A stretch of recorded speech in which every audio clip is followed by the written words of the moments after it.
Members. Good evening. We can kick off.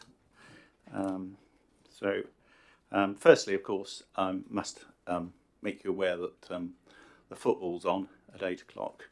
So don't let that influence how quickly the proceedings move. So we need to go through the usual House procedures. If the alarm goes off, it's not a fire drill, so please congregate in the War Memorial Park. The meeting is being webcast live on the internet. Microphones as usual, so that people can hear. Could you make sure that you speak loudly enough or close enough to the mic? And mobile phones, could you turn to silent?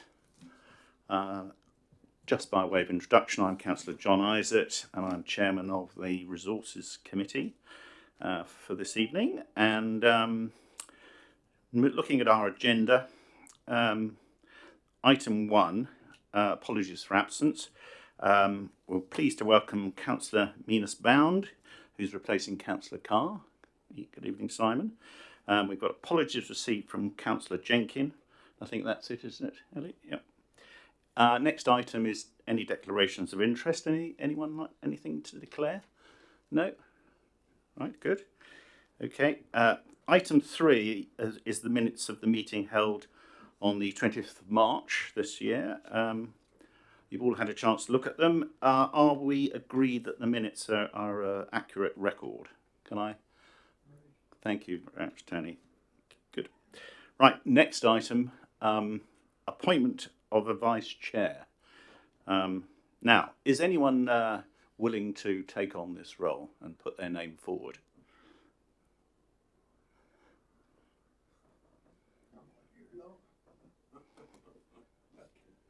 Right, okay, thank you very much, Julian. Is that agreed? Agreed, thank you very much. It's unpaid, unfortunately.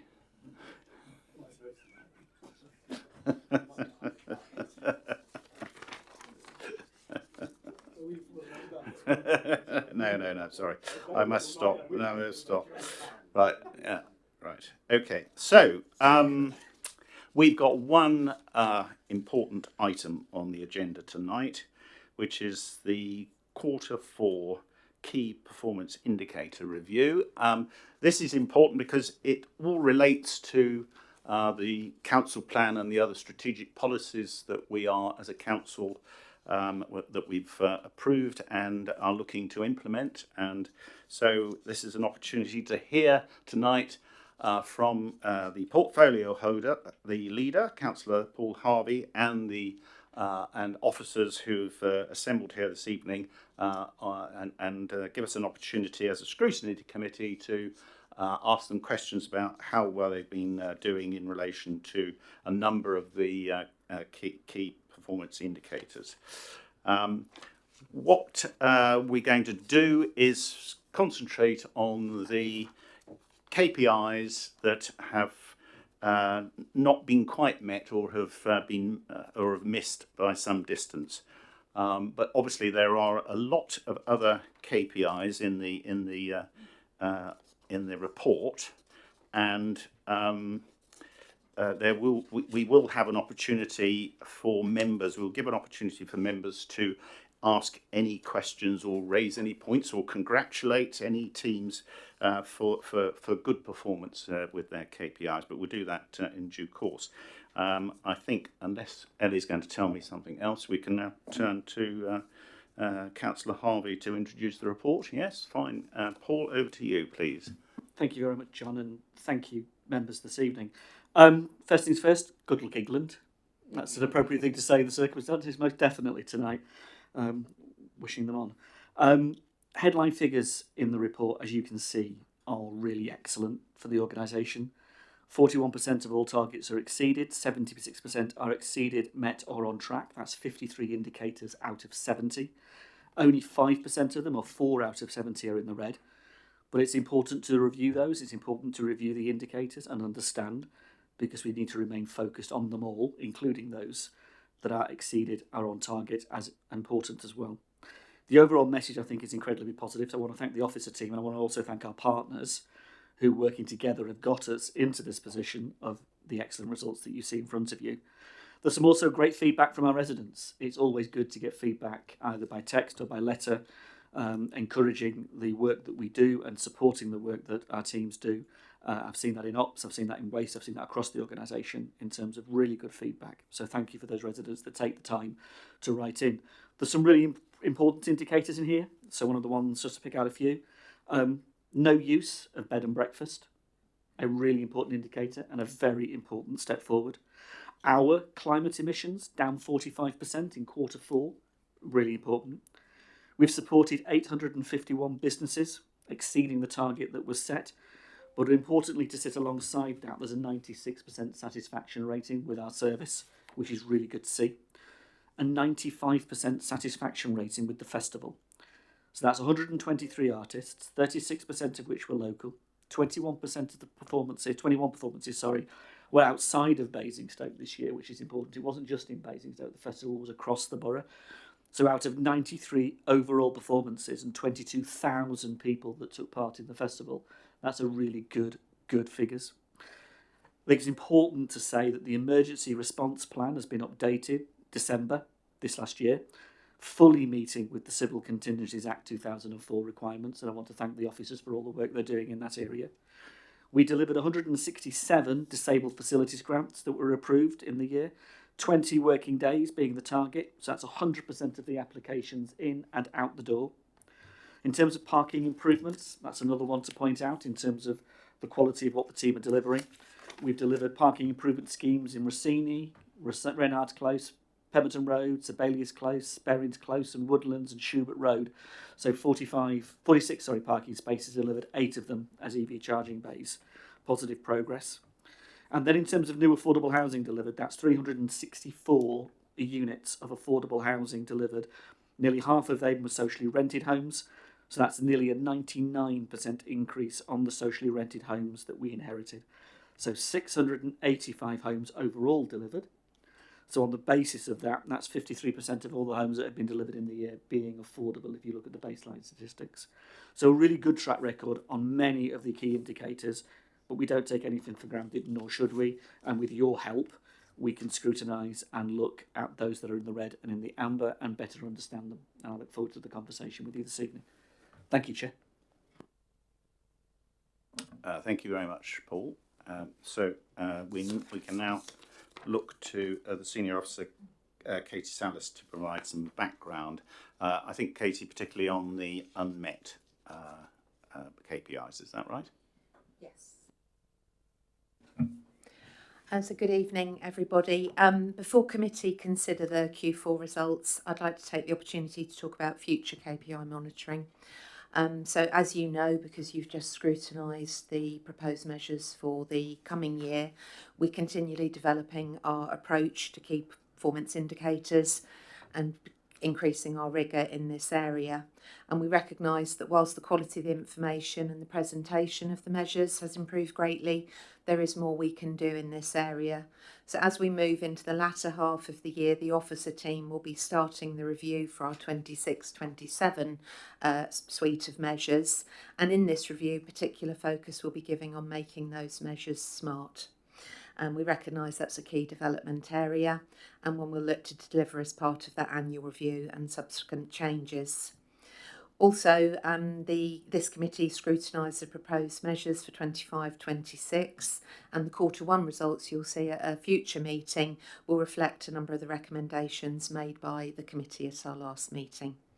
So bringing us back to this evening and the committee's consideration of the final quarter of the 24-25 results, we've done a slide pack that focuses on the red and amber measures, and Amber will display those slides on the screen rather than going through the full report in your pack. So that would mean that Tom is up first.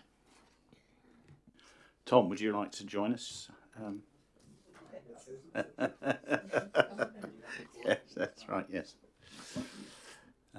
Good evening, Tom. So I think we go to first item, which is in your department, is the percentage of residents feeling safe outside their local area after dark, which is a biennial survey, which I understand means it's done once every year. Is that right? Once every 2 years. 2 years, right? Okay. Good evening, committee members. So yes, I think we talked about this one at the last Resources Committee. I think we reported it in the Q3 sort of period. So this comes from the resident survey, which is, as we've just mentioned, is done every couple of years. And it's one of two specific questions around residents' perception of safety. And one of the measures was met, obviously, and this one was just missed in terms of the 75%. I think we got 73. That is still a little bit higher than the national average in terms of, the national average is 3% higher than that. So locally, again, a positive sort of position, if you like, compared to the rest of the country. Again, we talked about it at some length at the last committee meeting. So happy to answer any specific questions on that one, if there are any. Right, any questions from anyone? Councillor Jones. It may not be relevant, but I will raise it. Off the South Ham and also Buckskin, we've got regeneration. And we don't know what it is. I'm not here to discuss that. But what is happening in certain areas where houses are being sold off or emptied, people don't feel as safe as what they did because people aren't around. I just wondered whether you've come across anything recently, or whether you could contact Sovereign to make sure that these houses are let temporary, because there's enough people out there. I don't know, but that's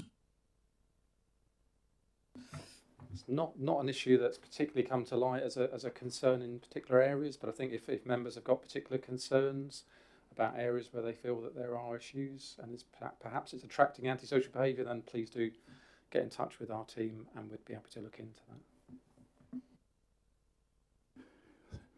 Yep, I think if we make a note of that, because I think that's quite an important point. Yep.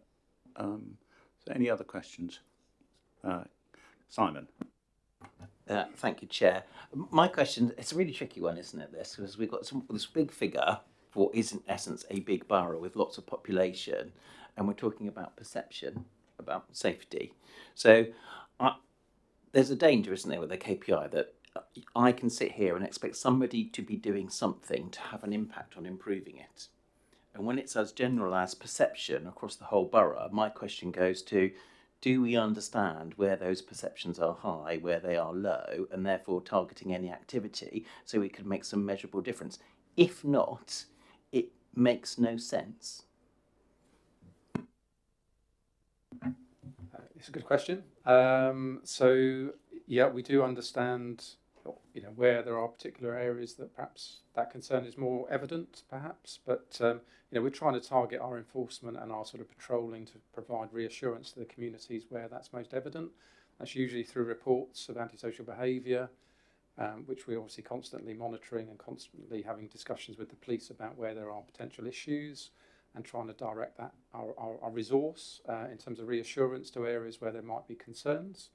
It's not largely sort of informed by this particular one survey, because it is only one survey that's at the heart of this particular figure. Clearly it's important. We want to try and understand where our residents do feel unsafe, what the reasons are for that. Sometimes it's about activity, sometimes it can simply be around landscaping issues that potentially may make them feel less safe in particular areas. So there's a variety of different reasons that might be yielding this particular sort of result, and we try to respond to that with the information that we've got to hand. So Tom, that sounds like, if I take it to the next stage, that if this is done in isolation, which is sort of what you said, this survey, but we're basing our activity on the real work and the real activity that goes on the ground and reported crimes and what our teams are telling us, that it would be not unusual, or it could happen, that this could go up or down and the opposite could happen with the other work.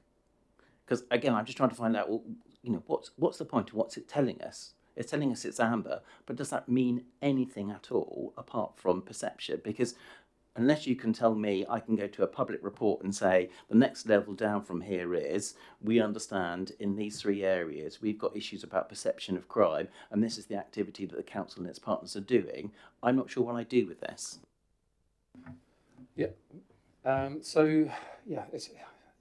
is a wider piece of work, isn't there, to understand what is the level of crime and antisocial behaviour, which is obviously what the Community Safety Partnership is there to scrutinise and to understand, and that's what our partners do, to again understand what are the local issues in Basingstoke and Deane, and how are we with our partners seeking to address those issues. I think that's where a lot more the detail is in terms of understanding what is actually happening across our borough, and how do we and other agencies respond to that. So, I'm not saying this is not relevant. I think it's an important sort of indicator. It's important that we understand how our residents feel, and it's important they do feel safe when they go out at night. So I think it's important that we do continue to monitor this. It's something we've monitored, I think, for several years. I can't remember how many years this is. One's been sort of an indicator, but as long as I can remember, it's an important barometer. We do take it seriously. It's absolutely what our residents are saying to us about how they feel. As I say, what sits behind that is a lot of the activity that goes on through our Community Safety Partnership to understand what the actual issues are on the ground, and to obviously tackle those particular issues. I think Councillor Connor is next, actually. Thank you. I'm going to come to this from data, as you know, where I usually sit on these things. When perceptions, the studies I've done on perceptions, is that if you have the thing like the questionnaire which you've got, the resident survey, have you had the resource to actually look at the factors within the actual questionnaire, the variables, so clusters of things that affect people's perceptions of their safety or their health delivery and all this sort of thing? Is that, because that would be a way forward, would be to look for clusters. With the way I would be, if I was trying to improve this particular measure, I wouldn't just be relying on 2-dimensional single questions to feed my strategic thinking. I'd be looking for variables across the whole of the piece. Yeah. Is there any scope for that? Yeah, the data does exist. Obviously, we can break it down in terms of understanding what the profile looks like. I think from memory, I've obviously got a number of different indicators in my service. I don't recall there being any particular areas that fared any differently or significantly differently to other areas, but it's something we could take away and look at further. Councillor Golding. Thank you. I suppose I'm following on from this train of questioning. So are you saying you do look at it by local area, like by postcode or ward, or do you not break it down at all in that way? It probably goes with a question for, it's a Mori survey, isn't it? So it's carried out in a way that's supposed to be rigorous and robust, and so we've got data that's reliable across the whole of the area. It's not statistically valid in individual wards. I think that's the concern we have when you start to drill down at a very local level. Suddenly it's not statistically valid because you've got a smaller number of people within that location. So again, you're not. It's not one single set of data that you can totally have confidence in. We certainly look at it. There was nothing that jumped out that said there's a particular hotspot in this particular area. We desperately need to resolve that. Thank you, Tom. Councillor Bound. And that's why I just want to challenge what you linked it to before, Tom, because this could be as simple as we've asked lots of people how they feel about going out at night, and that could actually be informed by how sensational the media is on television or national paper about the likelihood I'm going to get pickpocketed or my phone nicked by somebody on a moped. Nothing to do with here as a place. And I just want to put that in, because there's a danger that you started connecting it, and there's just a reality that says this is, in my view, and can only be read as, it's a temperature check for how safe people feel at night. For whatever reason they feel that. Agreed. Councillor Harvey, I think. Yeah. No, thank you, Chair. Can I just pick up where Simon's left off? I think that's right. I think it's interesting, isn't it? Because it could be as simple as the county council turned the street lights off in a particular area, therefore that's an experience. Somebody's had an experience of crime, therefore it presents a different perspective and answer. And at that level, that's exactly what this is. And it's interesting because the entire survey, as we've done it year on year, well, not year on year, but every other year, it's the same perspective of these are the kinds of questions in that context. So you're right to put it in context. I think the interesting point for us to reflect on is the nuance that goes on, and you've seen us sitting on the committee, in strategy development, in actually how you then develop a policy that delivers the CSPOs or delivers our work with the crime partnerships. That's far more qualitative in its approach, that's far more detailed, and residents can be reassured, as you're rightly pointing out, that the work we do in that area is far more detailed than this indicator would ever show. And if I may, there's also something about perception can be created by ourselves, can't it? That says actually something which is good news. I remember when we invested in extra community safety patrol officers, we would think that internally is a great news story, but outside somebody might go, oh, they need 20% more community safety patrol officers, something must be going on, that's bad. But I think it's just understanding what this is and what it isn't. Thank you. Councillor Golding. So obviously this isn't the be all and end all of statistics. I suppose my concern of looking at it, if we don't look at it in a bit more detail, is we might end up with pockets where people don't feel safe, but also don't feel they can report and don't feel, or maybe don't have the confidence to report, which the blurb explains is you think it might have gone up because of better reporting. So I just was, or have I moved on to the next one? I've moved on to the next one. Give me a sneak preview of what you're going to ask me. That's fine. I'll leave it then. Okay, can I just contribute? And this is a point that occurs with a number of the KPIs, is that particularly with the biannual ones, we've not got what the result was 2 years ago, so we can't measure that, which I think is a bit of a shortcoming. So I'm sure you've got that at your fingertips, Tom, from 2 years ago, have you? No. Okay. The other point I would make is that this is at least a rigorous survey that's being done by Mori, isn't it, in this case? But a lot of the KPIs, for reasons I can understand, are ones that really are sort of rather ad hoc testing of residents' views on things because they've participated in a particular meeting or they've attended an event, and so I think they're far less reliable in terms of as being sort of real measures of what people say, and therefore I think add a bit of caution to some of the KPI results that we've been given elsewhere in this. So at least this one is based on rigorous survey work. So that's in its favour. The other point I would make is that we are obviously a very prosperous borough on the whole, and yet what we're saying here is that we're only 3% above the national average. Is that disappointing in terms of this particular KPI? Would you say?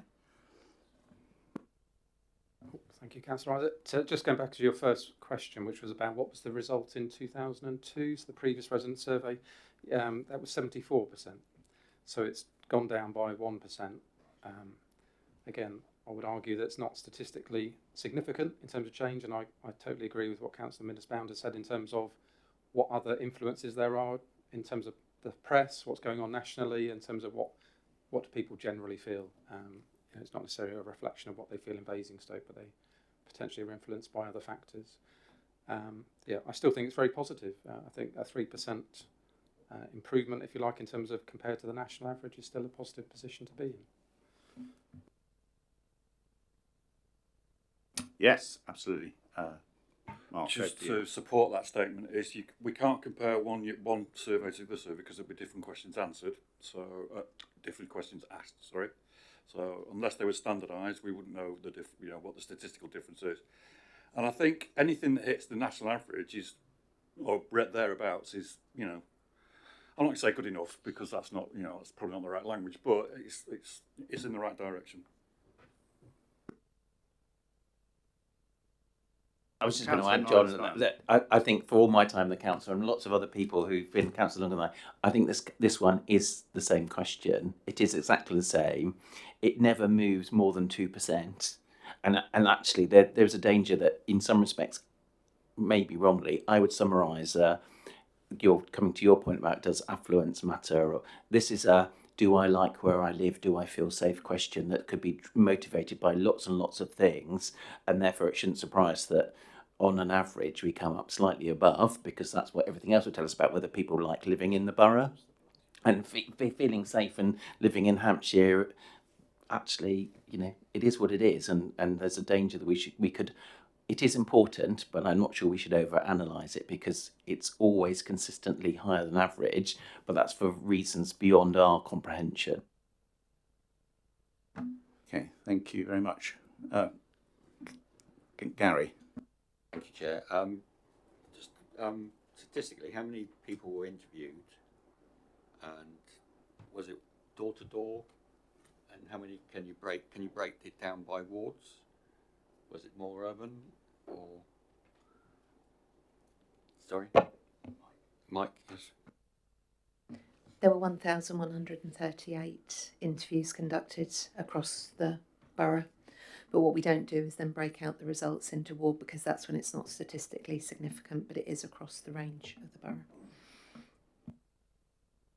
I would think that'd be quite important, wouldn't it, really? I mean, no disrespect to Evangard, it's going to be a higher percentage than it is in Northern or South Ham, isn't it? So I think we should break it down. No, they're often very difficult people in Evangard, very unhappy about things. Well, I expect they are. There's one or two. I know the councillors are very unhappy, but yes. But I think that's a really important point, isn't it? There is a danger that we start baking in, if I may, Gary, be as bold as say actually some assumptions that people in the rural area, this asks questions specifically about going out at night. For somebody who lives in Evangard, that might be coming to Basingstoke. It might be going to the local pub. I think there is a danger that says statistically it's really difficult. It is just doing the average feeling for all the averages for the whole borough, which is huge. We shouldn't do much more with it. Yeah, they might be concerned about going out at night, lack of street lighting and things like that. See? We don't know that. Yeah, I think this one's going to continue. Julian. I think having gone around in some of our new areas recently, you realise that a very high percentage of houses now have doorbell cameras, and so the reality is that in those areas, A, there's street lighting, and B, despite the privacy concerns, your every movement is followed, and it's slightly surprising that the figures don't reflect that in any way, that level of surveillance doesn't actually increase the security. Right, are we done now? Good, thank you very much. But you're not excused yet, Tom, I'm afraid. So next one is year-on-year reduction, percentage-wise, in antisocial behaviour. Thank you. Yeah, so this one is reporting on the overall number of antisocial behaviour incidents that were logged by the police. So that's the data that we report on. So there has been an increase. I think this is the first increase that we've seen for several years. So the overall number had increased by 8%, unfortunately, in 24-25 compared to that previous year. I think it is fair to say that there have been improvements in terms of the ease at which people can log things through 101. We do know that people experience a lot of challenges sometimes in terms of logging stuff. We do know that their online reporting system is better and more reliable than it used to be, which might be a factor. I'm not saying it is the factor. I'm just saying I'm reflecting on it is easier to log things through 101, which may be a factor in terms of why there's been a slight uptick. However, despite that recent increase, when you look at it in the context of perhaps the last 5 years, there's been a significant reduction. It's 43% reduction compared to the level back in 2019-2020. So we've had a year-on-year significant reductions in antisocial behaviour. This is the first year where we've seen a slight uptick.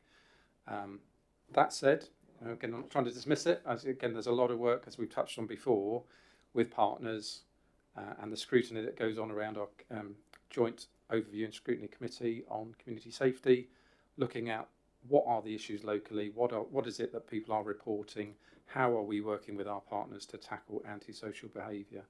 So I'm not trying to dismiss it. It is unfortunately a fact that it has gone up slightly, and obviously we are committed to working with our partners to tackle that. Right, I think it was Councillor Golding first. I'm really sorry, Tom, but I don't see why this is amber and not red. The phrasing of the KPI is year-on-year reduction, and it's gone up. So that nothing about that says amber to me. And I appreciate in the 5 years, yes, it's gone down, but the phrasing is year-on-year. I would have thought amber would be a sort of static sort of thing, maybe a 2% change, but 8% feels like quite a big change to me.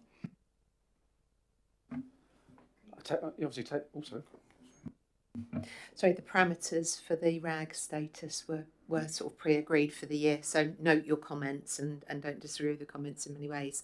That's all pre-agreed. So it's not that we've decided that's amber, that's the bracket within which it falls.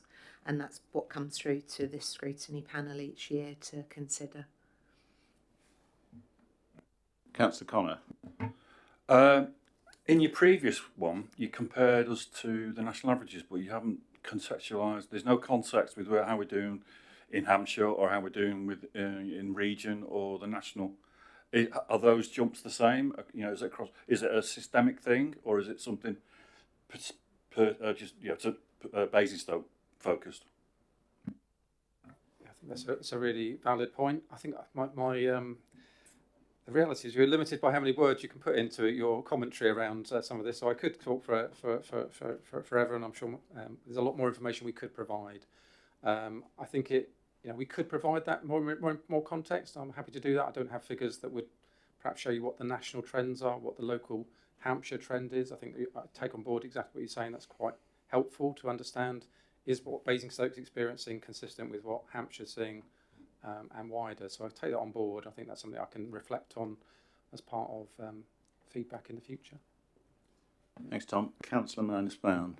And I just want to be specific here because, of course, there's something about the narrative here, Tom, that says that might be due to things like reporting.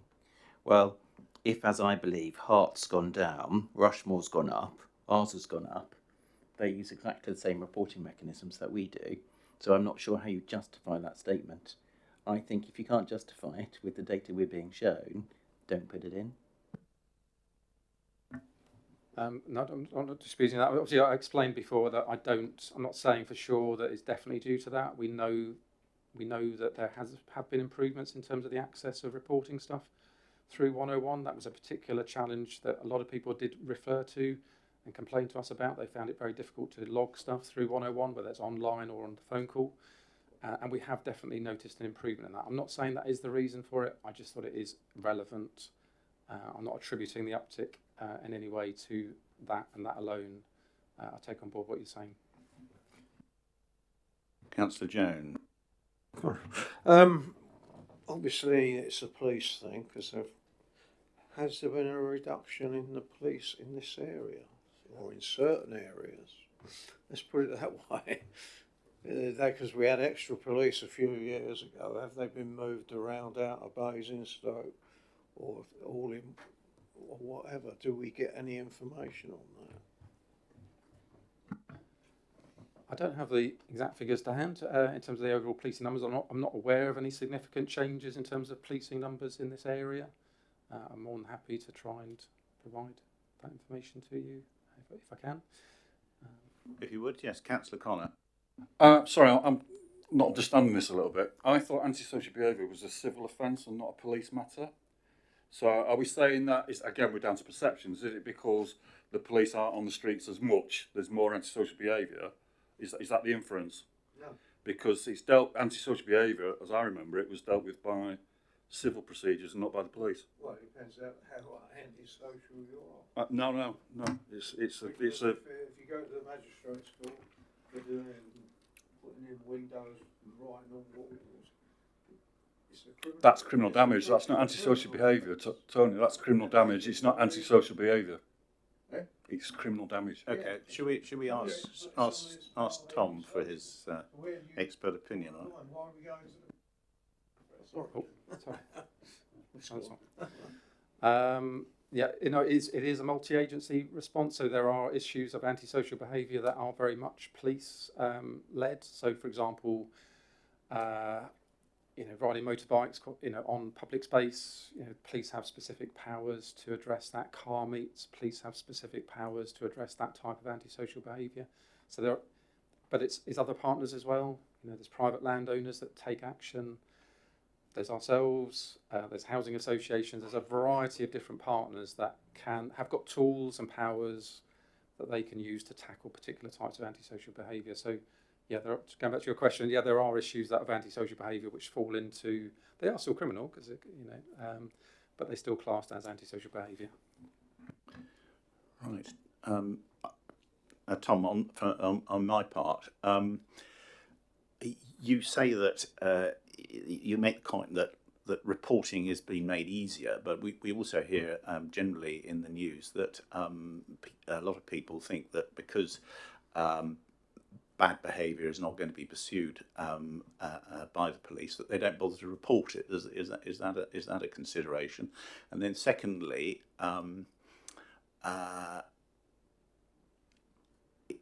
antisocial behaviour covers a wide spectrum of misbehaviour. Can you give us a sense of what numerically what is the antisocial behaviour that occurs most that we're having to deal with? I think I can provide probably as part of the committee, some more detailed information that gives you that sort of general view. From memory, there's an awful lot of the car meets were quite a prevalent cause of antisocial behaviour reports last year. But again, I can provide perhaps a higher level sort of overview of what that sort of looked like in terms of the proportion. Again, it's a lot of detail that I can't go into in terms of a narrative for a KPI report, and we do go into some of this detail as part of our overview and scrutiny sort of discussions in terms of providing that more detailed analysis of the crime statistics and antisocial behaviour reports, but I'm more than happy to sort of provide that to this committee as well. Thank you. Yeah, I think it'd be interesting because it's not something that I would have expected to have been the antisocial behaviour that was most prevalent, but no, I didn't know. All right, any other points? Councillor Jones. Councillor Watts, what was the RAG status percentage then? Was it 10%, 15%?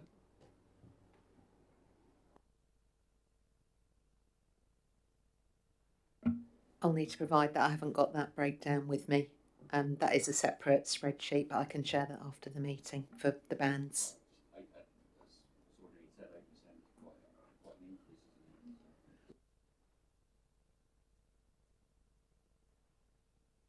Right, are we through that one? Yep. Now you're also responsible for KPI 2.19, Tom. So if we can all turn to that, then we can bid you adieu. And so this is resident satisfaction with parks and open spaces. Do you want to sort of say a few words about that, please? Certainly. Again, I think we did touch on this at the last committee when we talked about the Q3 outcome. So again, similar. So 82% of the respondents in the latest resident survey indicated that they were satisfied with the open spaces and parks that we have. Obviously, we're very pleased and around the Green Flag Awards that we've retained, as you probably will have seen in the press actually this week. Actually, we've retained them again for 25-26, which is great. And a lot of work goes on to ensure that we maintain our destination parks at a really high standard to continue to achieve that award. On top of that, obviously we do an awful lot of work in terms of refurbishment, so the player refurbishment schemes, which have led to improvements in some of our parks and open spaces over that period. So we're keen to obviously ensure that we keep investing in our parks and open spaces. We recognise that they're really important to our residents as recreation and important spaces that they use on a regular basis with their families. So again, it's 82%. It's just below the target. I think similar, just preempting, similar to 2022 survey, we were at 85. So this one has again fallen by 3% compared to the previous resident survey. It is still, however, in this case, significantly better than the national average, which is 12% lower than that figure. So again, just in terms of context. Good. Any questions? Councillor Minus-Brown. It was just a question. I know there's another strand of work that Katie and Paul referred to as far as improving for the future. I think what's really tricky about this, because again, it's more or less in the same ballpark. There's something for me, which is, again, it's throughout all of them that says, what we've got is a combination of service uptake, how do I feel happy, but there's nothing in here about cost measures, value for money. We're saying it's X% better than the national average, but we don't know whether we're spending 200% extra on it to achieve a relatively small percentage increase, which seems to be invaluable. We know that the costs have gone up in this area, but satisfaction has gone down. Investment, we're told, has gone up. The overall cost has gone up, but it's gone down. And I think it's those sorts of things that suddenly it becomes really important to understand that, because there may be other areas where costs have gone down and satisfaction has gone up. That's what makes a KPI report really valuable. It then makes it something that we can truly understand what's going on. So you're looking for some sort of cost-benefit analysis, are you, essentially? I think there's just a reality for me that says that these percentages about service uptake, completion rate, satisfaction, where is it that talks about cost efficiency, value for money, service productivity, whether we're spending 20% more than we did last year, or 50% more than 5 years ago, or 10% less than a year ago, and we're getting a bigger bang for our buck. All of those things, we're talking about performance. My view about performance is you have to talk about the quality of what you're doing, how long it takes you to do it, and how much it costs. If we're not talking about those three things, we're not talking about performance. Yeah. Councillor Connor. Thank you. I take the point, and I think everyone does take the point, but then you've got all the KPIs. What about all the green ones? Should we do that with that as well? I mean, if you're going to break down every single KPI with that criteria, then that is a chunk of work. And for the officers to present that in that context, we're then going to have to compare ourselves with other areas and how much they're spending. So it's going to be very, very difficult, Simon. If I may, Chair, if we're not doing it as a council to understand whether we're delivering good value for money for our council taxpayers, there is a bigger problem than what's being presented on these KPIs.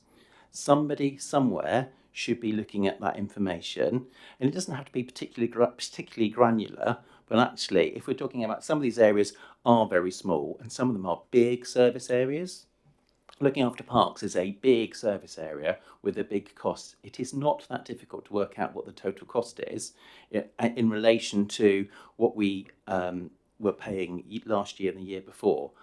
That must be happening somewhere. If it's not happening in a conversation with senior officers, if it's not happening in a conversation with senior officers and senior politicians running the council, fundamentally, we have a huge problem. Councillor Jones. Thank you, Chair. Yes, it would be quite interesting to have just a little bit more detail on this. I think obviously the War Memorial Park and things are very easy to identify. Whether it includes recreation grounds in the villages, where in fact I think the grants have mostly been frozen for a fair while, or even in new developments where the management companies of the developments retain the rights over the thing. So I'm not quite sure what I'm measuring in this one. Okay. We are tasked with scrutinising the performance of the council, and I think it's perfectly valid for Councillor Minus-Bound to make the point about how what level of measurement is being undertaken with the KPIs, and therefore, as a committee, could we agree that that there's a recommendation to the officers and the cabinet to have a look at this issue to see if we can make the measurement of the KPIs, including value for money, something that is something that can be taken into account in the way that these things are measured. I just wanted to be clear. Value for money is one of our statutory obligations, and to be able to demonstrate it. This report does not help us demonstrate it. Sorry. Okay. Katie, are we agreed with that? Shall I just, can I just come back on a few points? Obviously, in terms of investment in parks, we recognise that we are spending money in terms of improvements, in terms of our parks and open spaces. That money is around replacement of equipment which is no longer fit for purpose, in some cases being taken out of use. So we have a refurbishment programme which is all about just making sure that the equipment we have in our parks is kept to a standard that we want for our residents. So that's one set of investment. We also have obviously investment in terms of Section 106, where specific to particular developments, money that's provided for particular facilities that we then deliver within our parks and open spaces. You know, a key part of any procurement process that we go through, we go through a consultation with our residents, through ward councillors, to understand what the need is before we go forward with any kind of procurement. But again, obviously procurement processes dictate that we are fully guided by what presents good value for money. Paul, you wanted to say something? Thank you. I've got no issue taking Simon's point away, but I want to be absolutely clear in terms of the priority that we set as an administration on play areas in particular. There was a reflection on the lack of investment that was going on in the play areas and the number of play areas that were desperate for refurbishment. And what I'm really pleased about is the number of feedback from residents in terms of the quality of that service being delivered to the refurbishment of them. Also the maintenance. There was no maintenance budget. There now is a maintenance budget to replace equipment. So those spaces in those play areas that were just left are now no longer being left. They're actually having equipment replaced. Now all of that is relevant to the conversation because it isn't purely pounds, shillings and pence. It's actually investment in those communities, in those places that creates both qualitative and quantitative data. So Simon's absolutely right, and it's fair to ask the question of value for money. I don't disagree with the point. But it has to be put in the context of the service you're talking about. And it has to be put in the context of what the residents are saying, which is very clear that actually this is a service and an investment that they value. So that there are very much ways of how we can talk about this, and data's data. You can always play with data. It's always the case. But it's qualitative as well as quantitative, and we must balance that very carefully. But the point about value for money is reasoned. I'll take that away and discuss that. But I know from the way the officers go about the business that already happens, and you know that anyway from your own time. How that's presented and fed back is a different question, and we can discuss that. And Chair, that's exactly my point. That stuff is not difficult to do because it is happening. The important here is that we see it and understand it. But residents should be under no illusions. It isn't that it is not happening. It is happening, and officers do it all the time because they have to do it. But it's also the point we don't want to create work for the sake of work for officers across every single KPI, and that would be foolish as well.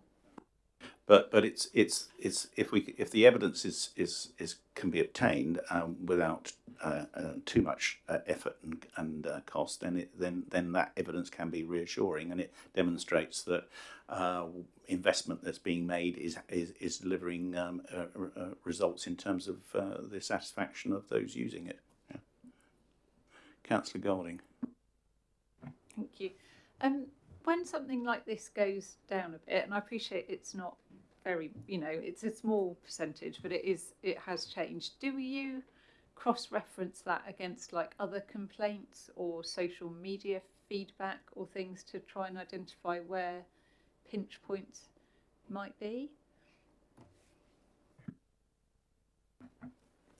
I think again, just going back to, we saw a similar sort of trend across a lot of the indicators that are measured through the resident survey. There was a general downward trend for whatever reason, and I think that was seen locally as well as nationally. So again, that helped to inform how much concern potentially around that. I think we absolutely listen to residents' complaints or issues that are raised with us.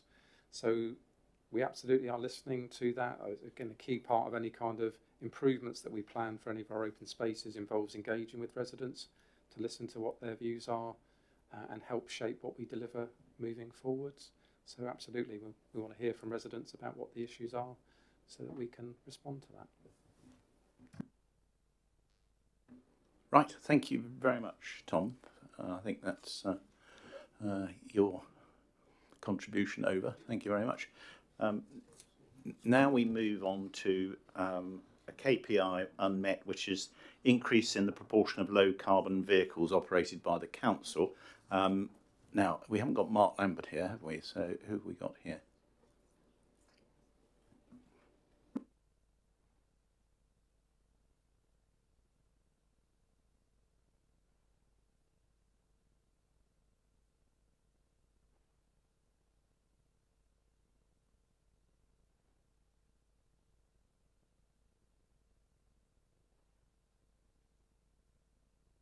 It's been pointed out to me that we had before the committee meeting, we'd agreed that as this was a KPI that was just narrowly missed, that we wouldn't be asking the senior officer to attend. So I'm sorry. Right. So the next one then is.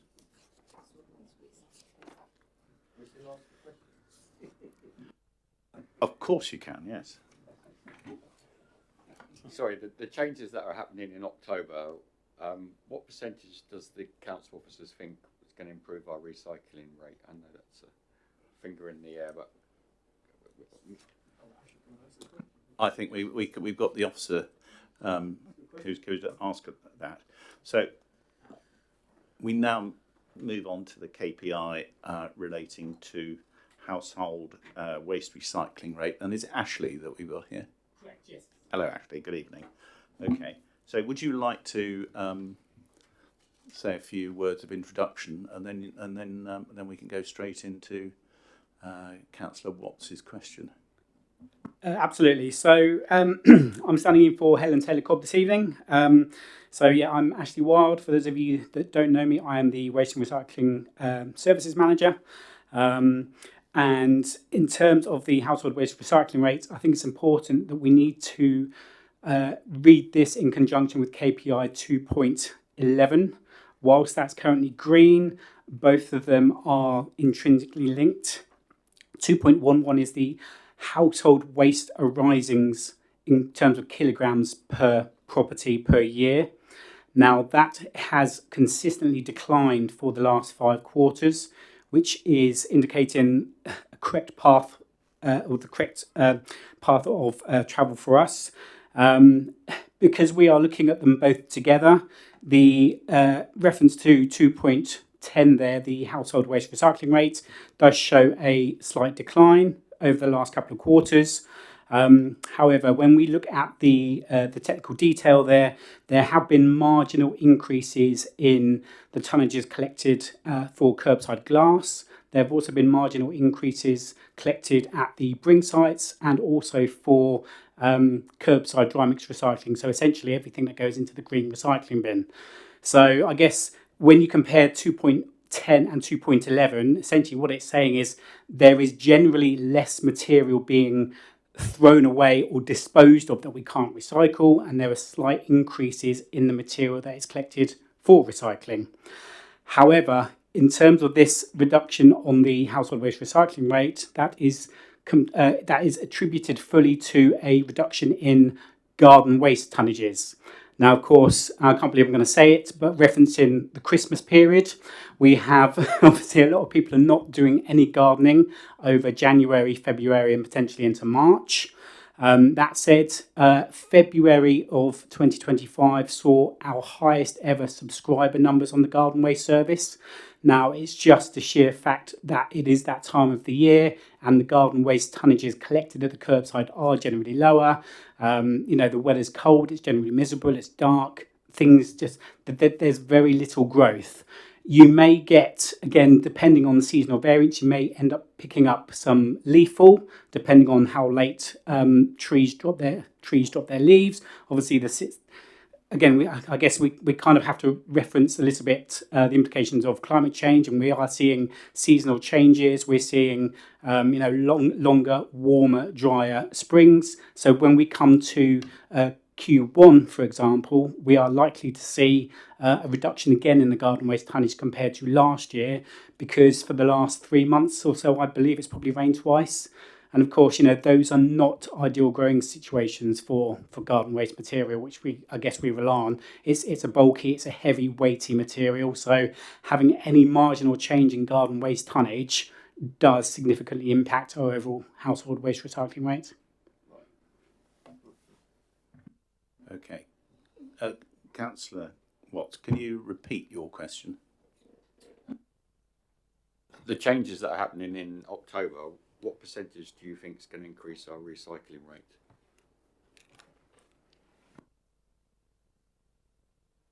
Apologies. So with the introduction of food waste, we have done some modelling with Hampshire County Council based on the analysis of material found within the household waste bins, and they've essentially given us kind of a range of tonnage depending on uptake. So Hampshire are estimating anywhere between around about 2,000 and 5,000 tonnes a year for food waste participation across Basingstoke. So potentially that could increase our recycling rate by at least 10%, quite possibly up to around 44% is I think what we've modelled. Again, it depends on resident uptake and participation.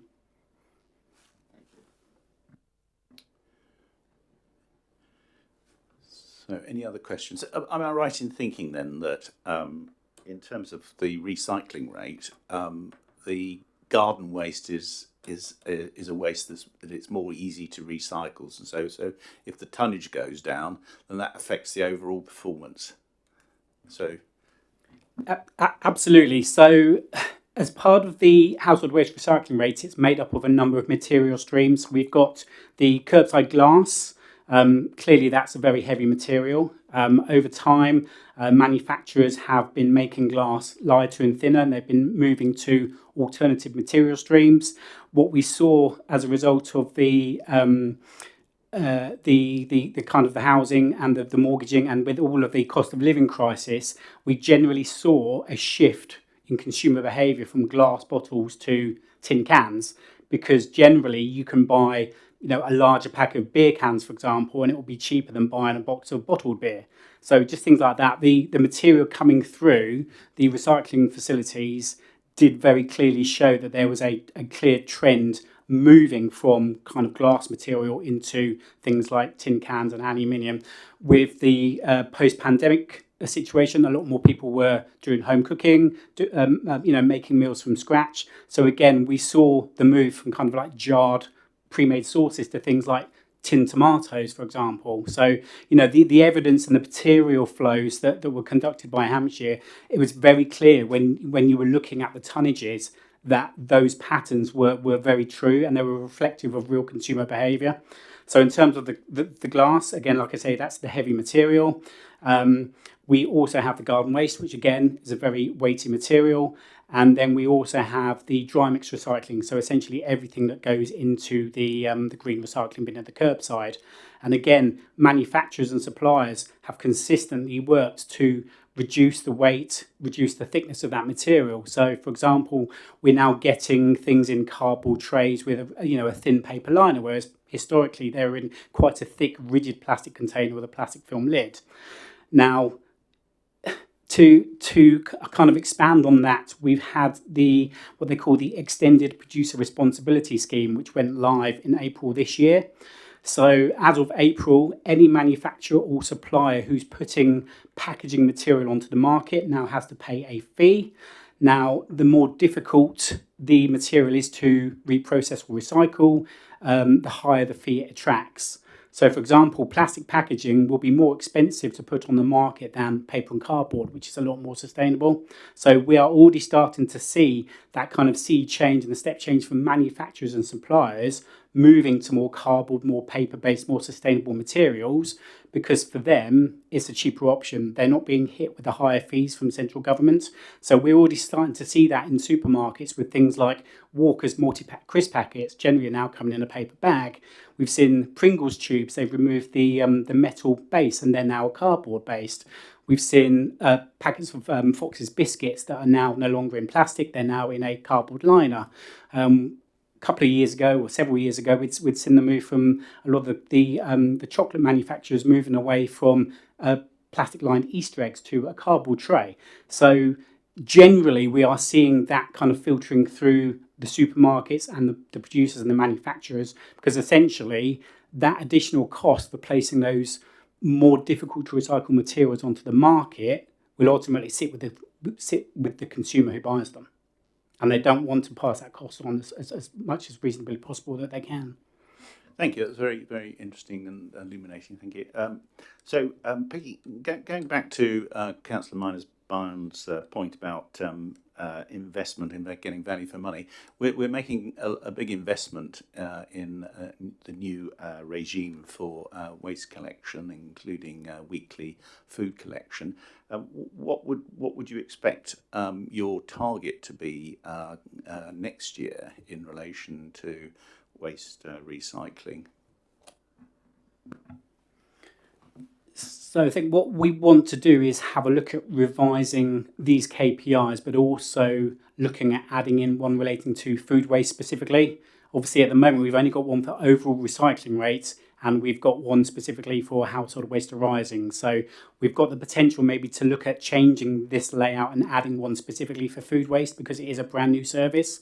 Now, if we decide not to do that and we add it into the generic household waste KPI there, 2.10, I would suggest that we could probably look at around 40% as an initial target. But again, like I say, that would depend on the initial uptake. Because we've done some modelling, we've looked at some of our neighbouring authorities who've already done a food waste deployment. Rushmore, for example, is one. Their initial rollout, they've modelled on a 70% participation. They actually saw up to around 85% participation in the first 6 months. That has now dropped around to around about 60 to 65%. So there is very clear evidence to suggest when you introduce this new service, there will be a significant spike at the start, but then that will decline over time. And some of that will generally be where residents are seeing how much waste they're generating, the types of food waste that they are throwing away, and it will ultimately drive some of that behaviour change, because when people start to see just how much they are throwing away and what they are throwing away, they actually genuinely see that as money down the drain. So it does incentivise that behavioural change. Very interesting, yes. Okay. Well, given that it's a new departure, it perhaps might be interesting to measure this discreetly in terms of food waste, so that we can see what the new investment is delivering specifically in relation to food waste. But I accept that officers need to discuss this amongst themselves and with the cabinet on how it's best to be measured in future. But thank you. Yeah. Any other questions? Thank you very much. Thank you.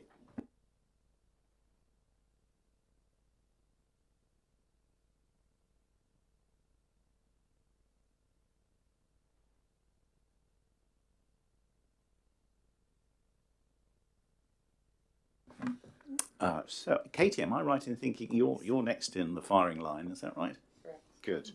Okay, good. Good. No, I only mean that in the most gentle way, of course. So, right. This KPI is resident satisfaction with the council, which is again a biannual survey, and obviously an important one.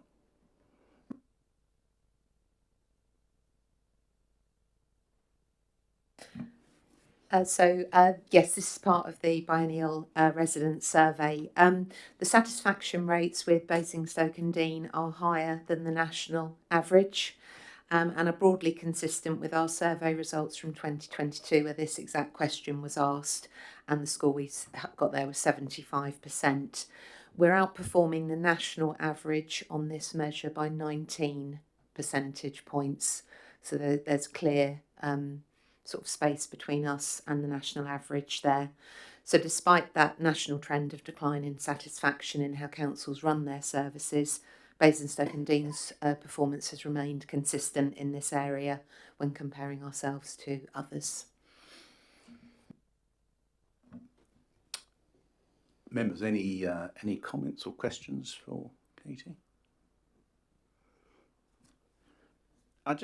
If I may, Katie, there is a comment here that states that there were significant differences in the proportion satisfied with the way council runs things, with a notable decrease in residents who reside in a housing association and who are unemployed or on long-term sick leave or disabled. Do you want to sort of make any? Do you have any thoughts on that, or That is something that we discussed with Kate Randall at the time, and the ability to express dissatisfaction there. So what we found in the survey was residents aged 75 and over were the most satisfied at 83%, and residents who between 25 and 34 were the second highest at 79%. Where it was dropping is in that housing association space. So that was something that Kate was looking at specific to that area and working with those partners. Which is useful intelligence, isn't it? It can help us with initiatives that we might take as a council. Councillor Watts. Thank you. It says here we're behind in our target for improving our website and digital services. I just wonder what measures we are doing to improve those services, and the times when I have to phone up this council, it's not particularly great. I seem to get cut off and end back up to reception and get lost in the ether. I wonder what improvements are in plan for that. So turning to the implementation of the website first, and then I'll talk about the other contact. So this measure has two main elements to it. The first is the substantive website itself. So that has been redesigned in the last 18 months along gov.uk lines. We went through the customer journeys, how people were using the site. We use a lot of analytics on the site to see what they're looking for, and we're putting those nearer the top of the page. It's written in a very low reading age. It passes accessibility checks, etc. So the health of our website and its usability is high. We're constantly monitoring that and making any amendments. If we do get someone come through to the contact centre in numbers, they can't find something or something's not working, then we adjust the website as well through that kind of feedback. The second part of this particular measure refers to our web forms. So that is giving our customers the ability to self-service access to council services. We have a range of what we call complex web forms. So I'm talking things like sign up and renew garden waste, report a missed bin, bulk waste, etc. Those forms exist, but they aren't the most user-friendly journey. And we also have another range of forms known as simple forms that will generate emails into back office areas. So at the minute, for instance, replace a green bin is a simple form. Clinical waste is something else that should be a form. It's a high volume area. But the work to do that is associated with the replacement of our CRM, which is the system that the contact centre use primarily, and we're also bringing the waste and recycling team on board with that system. That work will be complete in September, and so that allows the project team to then move the focus to the web form improvements. So that's the remaining part of more significant change on our website and the things that those forms can integrate with. It's also fair to say we have a lot of third-party elements, so the planning is a government portal. There's a limit to what you can do there, but if it is within our gift, those forms will be improved and renewed. In terms of the contact centre, We have the IVR, the telephone IVR up front. It is always very difficult when you are a broad church with over 250 services to come up with 4 or 5 main options that you work down from. I'm not aware of sort of telephony problems with people getting cut off. It isn't something we get complaints about or feedback about. So if you're coming in on a particular route and that's happening, I would be interested in what is happening there. The contact centre will either handle it or they will refer on to a back office area. But as I say, it's not something we get complaints about. But if you typically find that happens, I would be interested in understanding some more. Okay, members. Right. Thank you, Kate, very much for that. Right, I think next KPI we're going to look at is total average work days lost due to sickness absence, quarter by quarter. And if we could be joined by Sarah Cragg. Thank you very much, Sarah, for coming along this evening. Would you like just to sort of say a few words to help us with this particular item? Absolutely. Thank you, Councillor Isaac, and good evening, members of the committee. So before you, we have the Q4 picture in terms of average work days lost due to sickness absence. You will note from the graph in the top right corner of this KPI that this is the highest quarterly figure this year. I think it's important to emphasise, and as we have discussed a number of times at this committee before, that sickness absence is one of those things that does fluctuate from quarter to quarter. So although this is the highest result for the year in question, in the previous year, 23 to 24, the highest quarter was 2.71, which is above that Q4 figure from last year. That being said, although the figures do fluctuate, it isn't something that we sort of rest on our laurels around. So you can see articulated there in the section around continuing to work towards this action, the range of sort of preventative and reactive measures that we have in place generally. Specifically, in addition to that, the HR team have been working to develop a sickness absence management module, which has been successfully piloted and is now being rolled out for managers across the organisation. That's not to say that we think the sickness isn't being managed, but it's always important to constantly refresh those skills. And in addition, we are currently reviewing our sickness absence management policy. Again, really important that we continue to review those things. So although sickness is something that can be difficult to both predict and control, it's not something that, as I say, we rest on our laurels around. So we are continuing to look at ways that we can improve and enhance how we do manage sickness and support staff who are off sick to come back to work as soon as they are well enough to do so. Welcome any questions. Any questions, Councillor Connor? Thanks. Just something that jumped out to me there is, have we changed our working policy as a council? Our work, the hybrid model recently, within recent time? So no, we haven't changed our overall policy. The only slight tweak at the moment is because we are having the heating, ventilation, air conditioning system replaced within the offices.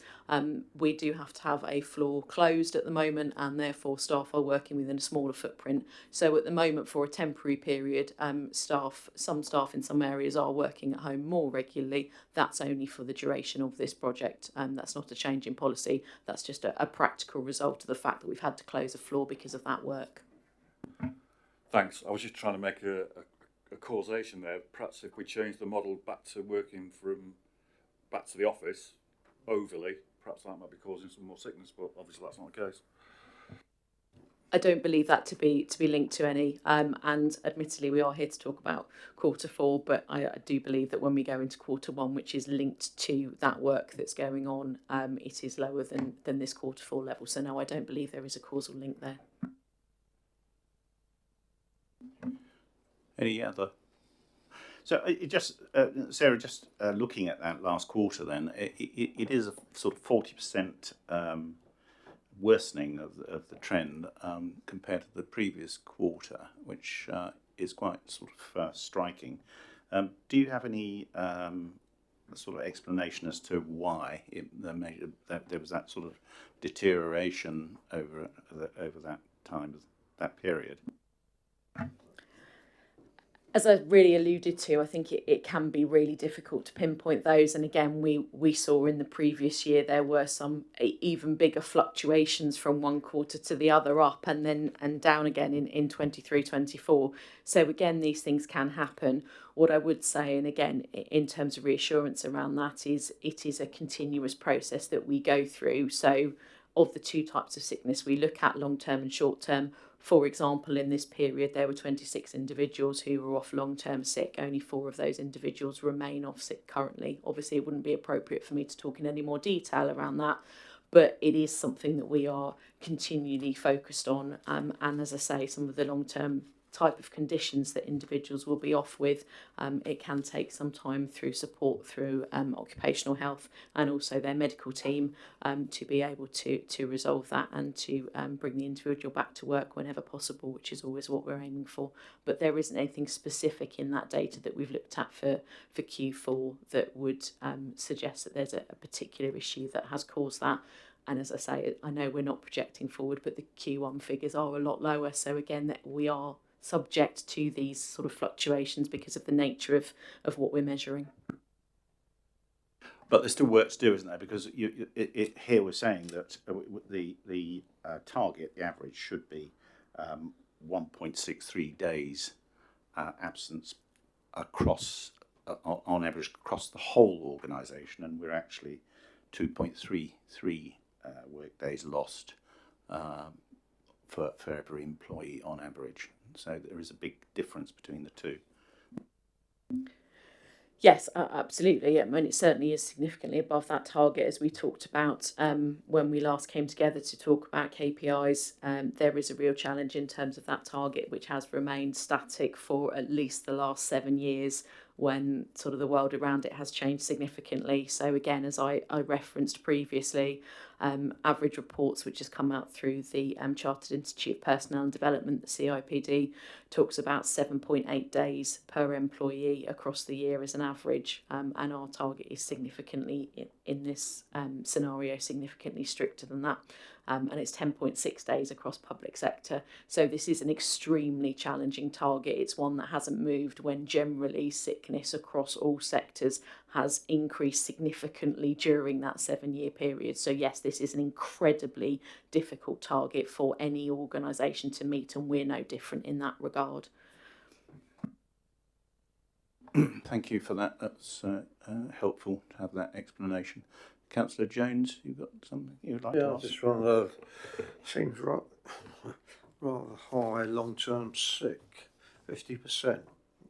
Is that correct? Have I read that right? Sorry, that's me. So apologies if that isn't clear in the narrative. So what we're saying is, of all of the sickness, 50% of it was short-term and 50% of it was long-term. We usually try and give that because we do manage those slightly differently, and the reasons for those sickness can be different. But yes, it's not that 50% of people are on long-term sick. It's of all the sickness we've had, half is short-term and half is long-term. Okay, members. Oh, is that hand up there, Julian? Yes. Thank you, Chair. From your comments about the air conditioning, did we think that there was actually a problem? Were certain areas of this building, or indeed, I guess there are some people who work outside this building, that indicated that there were areas which were more of a problem? I don't profess to be a facilities management expert in relation to the building, but certainly there was no indication that there was issue from a sickness perspective in relation to the heating and aircon system. That was done for other reasons. So yes, in the context of what we're discussing here, there was no indication that there was an issue in relation to sickness absence. Anything else? Councillor Watts. When the employee comes back from sickness, are they interviewed by their line manager? Yes, they absolutely are.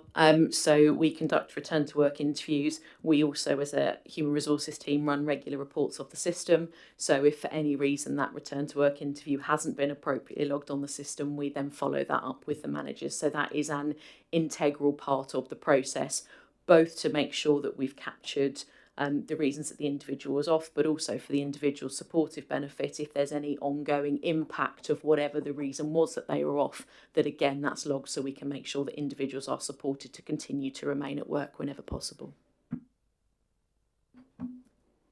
Councillor Connor. Yeah, sorry, I've said this before. It would be really helpful, certainly for me anyway, for the context, is how we compare with other similar organisations.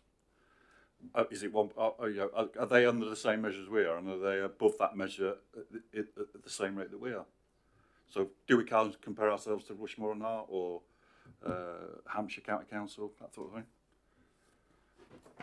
Sorry. So some of that data is available. We had a previous request from this committee to provide, and again, it can be quite difficult to gather that at that individual organisational level, partly because there are different ways in terms of measuring sickness. So some will measure in calendar days, some will measure in work days, some will measure in percentages. But again, that sort of general report I think is really helpful around the public sector position and the wider work position around sickness. And as I say, that target is extremely stringent across all of those. So even the private sector, where sickness is currently nationally, this is an extremely challenging target. But that's something that we sort of continue to work on in terms of our local employer organisations, South East employers, around how we can try and standardise some of that information to make it easier to compare from organisation to organisation. Tony. Yeah, is there something that sticks out? Why people are long-term sick or going off sick? Is it a constant or different sickness, if you see what I mean? Because last time I sat on Human Resources, we used to go through this, and I'm going back years, and we don't seem to have moved very far, if I was honest with you. I'm sorry. So again, without wanting to go into too much detail, because I'm very mindful of the sensitivity of this whole area of conversation, there are a range of reasons why individuals are often long-term sick. That can be everything from cancer to strokes to mental health issues. So there isn't one singular reason or even one or two reasons why individuals are off long-term sick, and each of those are managed in support of, I guess, that individual. So it's very difficult to have a defined period of time that someone's going to be off, because even the nature of these long-term conditions, how they impact someone, can differ from person to person. But the focus is always getting the support from occupational health as soon as we can, where relevant and appropriate, getting the engagement from their medical team in terms of understanding the prognosis, and then working between the manager, the individual, occupational health, and supported by my team in HR to bring that individual back as soon as they are well enough and able to continue work, and any adjustments that they need to enable them to do that. So that is always the focus of doing that, in terms of making sure that individuals come back to work as soon as possible and remain at work, and we support them in being able to do that. The point I was trying to make was, last time I was on it, I was just trying to think back, but a lot of it was caused by stress. And I don't know what the figures are, that's what you do, but if it's something like stress, is it stress at work? Is the things we should be doing as a council?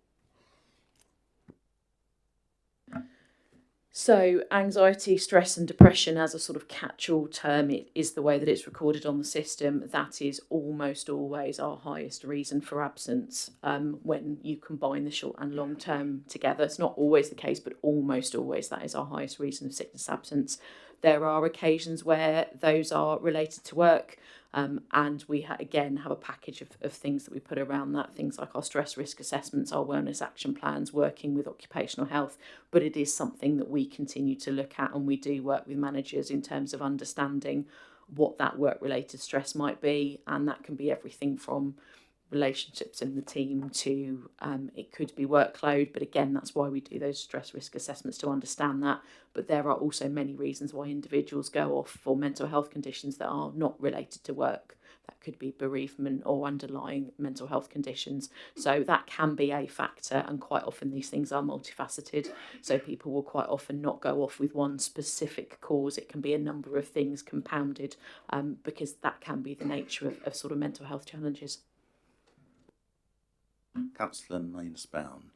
I just wanted to be clear, because It sounds like we're having a big conversation over something we perceive to be a problem, where I think what I heard you say, Sarah, was through the CIPD, the public sector averaging out would be 10 days per year, the private sector would be 8. If our target was half of the private sector, it would be 4. This would be green. So we don't have a problem. What we have is actually the wrong target. And we just need to be really clear about that and taking it forwards. That says we shouldn't set ourselves unrealistic targets because we could be in danger. And I'm not saying that's what happens, but I'm sure it happens in some organisations where suddenly we are causing the stress because we're expecting line managers to manage their sickness absence to achieve 1.63, which could be completely unrealistic.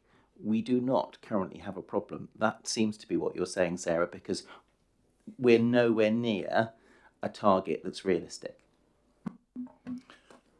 Councillor Harvey. Thank you, Chair. And just to pick up Simon's point, you're right. That's also one of the reasons why we're going to change the target, because Sarah's work on this and the team's work on this is such that actually this needs to be a better target for us to really reflect and granularly what's going on. But this is really important to say we do not have an issue in the authority. One of the consistent messages that comes back is what a great place this is to work. And that is a really important thing to factor, the actual staff response to working here and being part of the team. And that also goes to the quality of support that's on offer. And I will just call out Sarah too, because she's not going to call it out herself. In terms of the support that the HR team offer, and it's not just the HR team, it's the whole organisation and management and every way in terms of it works. And seeing it in the way I've seen it for the past 2 years, I know you saw it before, so actually this is a really good place to work with a tremendous amount of support, and we should call that out and celebrate it actually.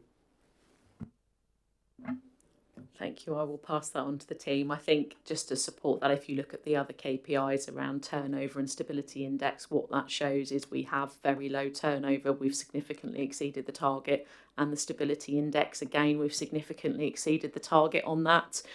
That would suggest there is a reason why staff come here and stay here.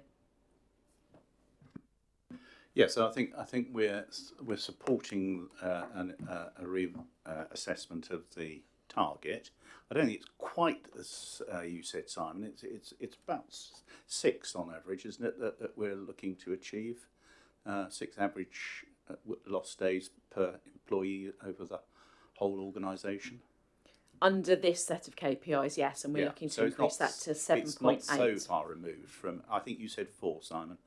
I was making one up, not using the real. No, I know, and it's quite useful. It's quite useful to stick to the real figures.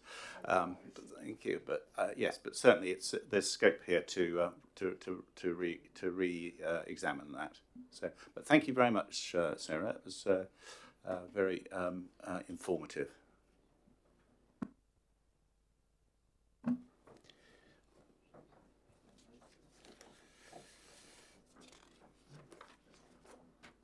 Right. Yes, indeed. So we are now. Is this the last one? I think. Yeah. Yeah. So this is the last of the unmet KPIs, and this relates to the non-major, i.e., big planning applications determined within the statutory timelines. And I'm delighted to welcome Mike Townsend, who's going to talk to the committee and give us a bit of context here. Thank you. Thank you, Councillor. Yeah, so this is in relation to the speed of decisions on non-major planning applications. So they are applications related to things such as householder applications or minor applications for things like single dwellings. The overall performance came out at 80.44%, so that is below the KPI of 85%, but significantly above the government targets of achieving at least 70% within the year. The main reason for the downturn in this year in particular is due to resourcing issues at the particular level where case officers are dealing with these types of applications, a matter that we've tried to resolve in the last few months and have actually been able to backfill posts to ensure continuity. Right. Any questions for Mike? Simon? It's just a comment that I think is really important that we clarify again, because there is something about this council and how we set ourselves targets, and or have always set ourselves targets. And I can see you smirking already, Mike, that says this slide should absolutely say somewhere on it that the national target is 70%. We choose to set ourselves a target of 85% or higher. And it's really important because it goes back to that point, doesn't it, that says there is a danger. Amber means certain things to certain people. If you start talking about planning and amber, people start getting a bit jittery with everything that's going on with planning nationally. And people could quite easily look at that and go, oh, we should be concerned. Oh, is Basingstoke and Deane as a local planning authority going to get its non-major planning applications taken away from it because it's not meeting its 85% target? The national target is 70%. So again, you know, we've come a long way from when we were hovering around the 75%, and the team should be congratulated because I know that it's not an easy feat to achieve. But again, we just need to put it into a bigger context that the national target is 70%. Councillor Golding. Thank you. I could be wrong, but I think last time, or one of the times we discussed this, nitrates were quite an issue in terms of delaying planning permissions and like in that timely way. Is that kind of resolved? Is that better? Have we got better sort of offsetting coping strategies now? Thank you, Councillor. It's certainly been an issue for a period of time. It relates more to minor applications. That tends to be the ones for sort of 1 or 2 houses where there's not a strategic solution. That has improved over the period because there has been those other strategic solutions outside the borough where it's been possible to condition development. So there has been some movement, but by the time that's come on board, obviously those applications a lot of the time are out of time and applicants are unwilling to then extend the time period to bring it back into time. Anyone else? Councillor Jones. My experience with the planning department on my things have been excellent. It really has. You know, I had problems with my house, with the architect. You're not getting special treatment. With the architect, and I would like to give him his name because I can't stand him now. It cost me a lot of money, but the council actually sorted out my planning permission very quickly with the problems. Councillor Manus-Byne. I haven't had a planning application. My comment is just to ask Councillor Golding's question a different way, Mike, is we aren't at our really high target of 85%. Is there a common theme as to why, or is it just a resourcing? We know these issues can be chunky. What is there a theme? I think on this occasion it was mostly related to resourcing at a particular level, dealing with householder and minors. I mean, the householder is the bulk of what we deal with, obviously, in terms of that. So just because it wasn't a number of issues at a particular level, it resulted in this outcome. But to pick that point up, Mike, putting resourcing to one side for the moment, what in your experience, what are the things that most frequently delay the planning process for these smaller applications, i.e. applications up to 10 homes? Thank you, Councillor. It can be consultation responses, so sometimes relying on external consultees, particularly around because planning has got more complex over the time. The introduction of biodiversity net gain and mandatory requirements there has had an impact because it's meant that there's been more information required of applicants. Sometimes there's been a lot of trying to support applicants through that process. They are two of the bigger issues.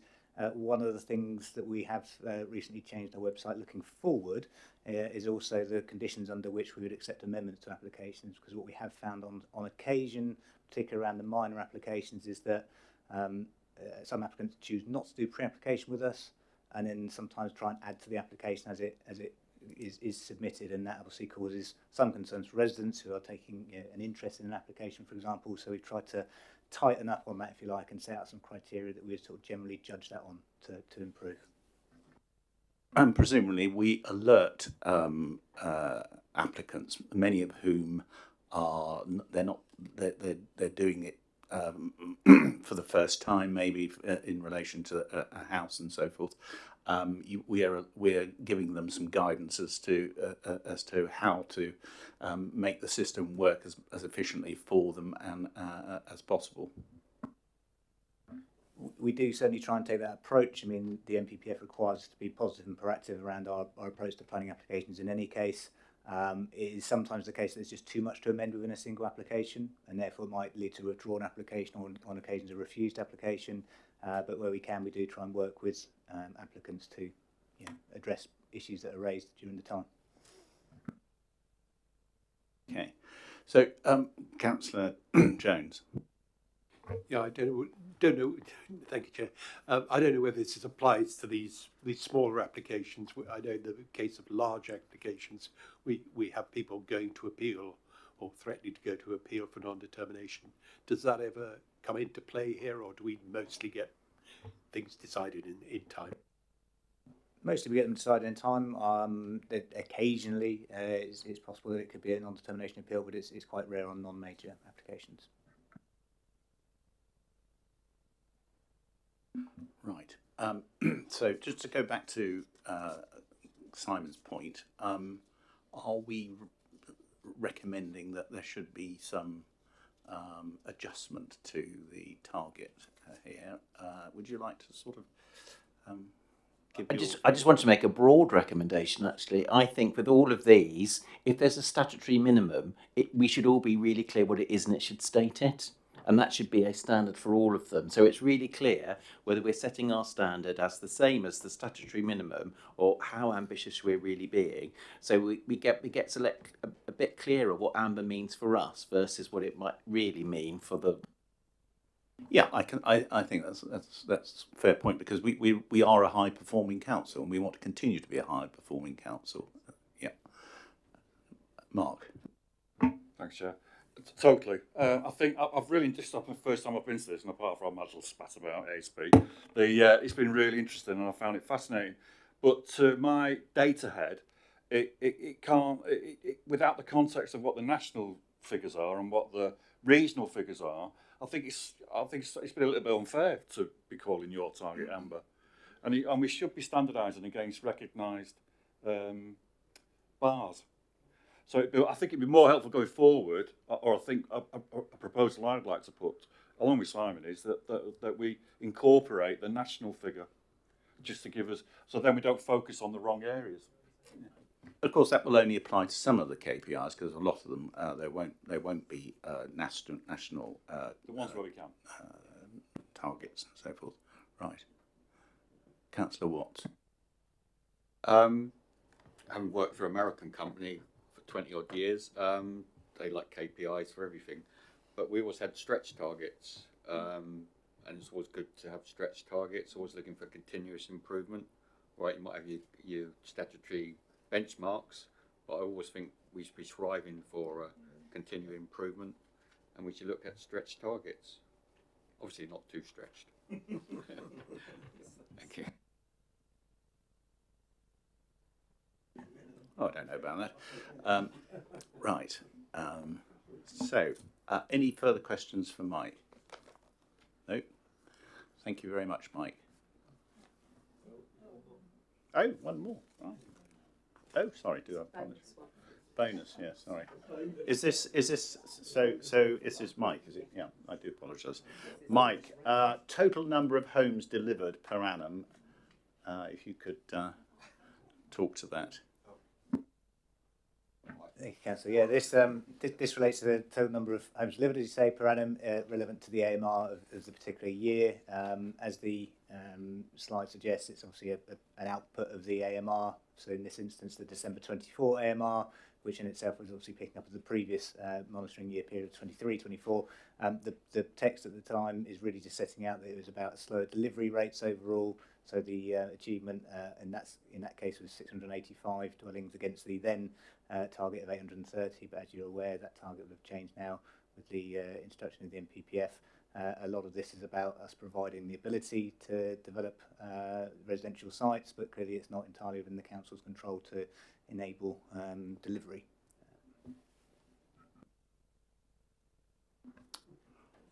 Okay. Questions? Comments? I'm just conscious that doesn't Ian I have to remember the new name, the Environment and Infrastructure Committee, don't they scrutinise the AMR? If they do, I would recommend we got their feedback on this as far as what the KPI should look like? What is that conversation that they have? Because there's a reality, isn't it? The AMR is a statutory instrument. It does what it's supposed to do. I from the ones that I've seen in different councils, I suspect we put more in it than lots of other councils do as far as putting extra information in there. And for me, there's something about seeing what information we can get from E&I on this.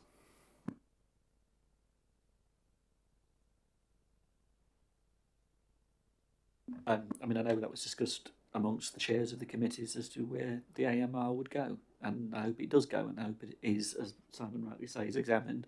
We put an awful lot more in that document than many authorities do.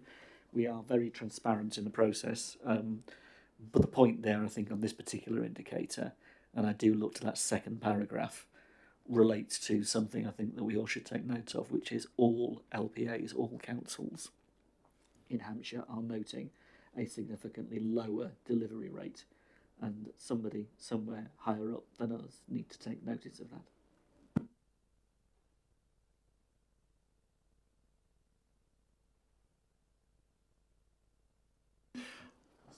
Absolutely. Given the government's objectives in terms of delivering 1.5 million houses over the next 4 to 5 years, the delivery figures, not only in this borough but elsewhere, as the leader has said, in Hampshire, are make things look very difficult indeed. Do you have some estimate, Mike, of what the likely outcome is going to be for 2025? I understand from colleagues that the monitoring is still ongoing. There has been, as I understand, a slight improvement, but obviously it's now against a much higher figure as well. So obviously the two measurements have gone up. Okay, right. I mean, say what I just said, Chair, I do think, just reflecting what I said originally, therein the delivery of the affordable housing programme that we've got going on is even more emphasised. That is a huge success. So again, to the housing team and to the planning team that have enabled that to happen, and the effect that that's having on our register and all those people that need the access to those affordable homes. Thank you, Julian. Yes, given that thank you, Chair, the government targets are driving us to develop more remote sites, and given that a significant part of the borough is in Thames Water's area, are we likely to hit constant and frequent problems? I suppose one could always say chronic problems with Thames Water being unable to deliver the infrastructure. I think there is a number of potential constraints that need to be considered, and that will be done through the development of the local plan, which appreciates the next KPI.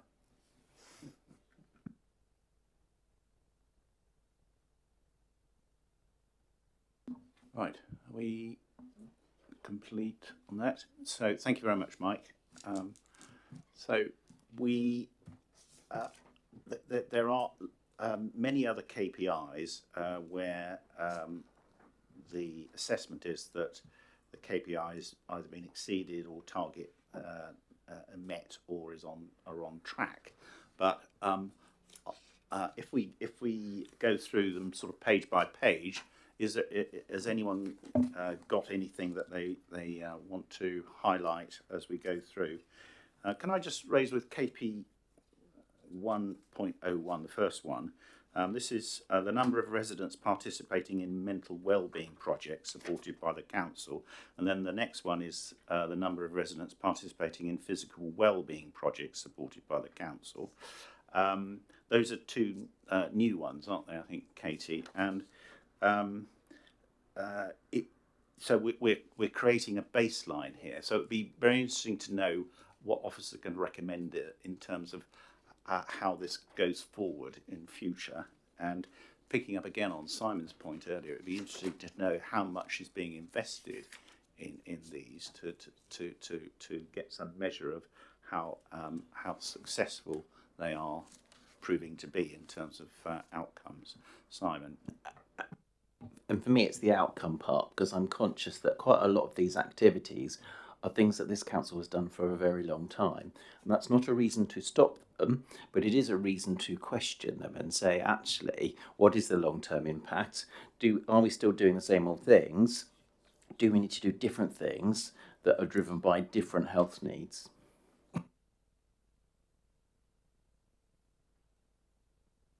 I'll just turn the pages. 1.05, anyone? 1.06.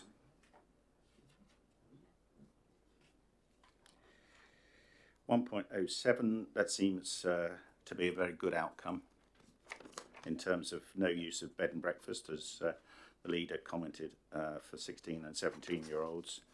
Similarly, no use of bed and breakfast exceeding 6 weeks for families with dependents, which is a real achievement. KP 109. Yes, do. Yes, please. Really, it was where we're using bed and breakfast accommodation. Is that ending up with people on the housing list, or people jumping the housing list to accommodate them in new houses rather than allocating them to the housing list?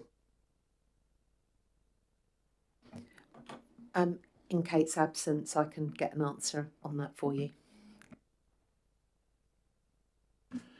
Right. KP 1.09. 1.10. Again, a good result there. All new housing register applications assessed within 10 working days. 1.11.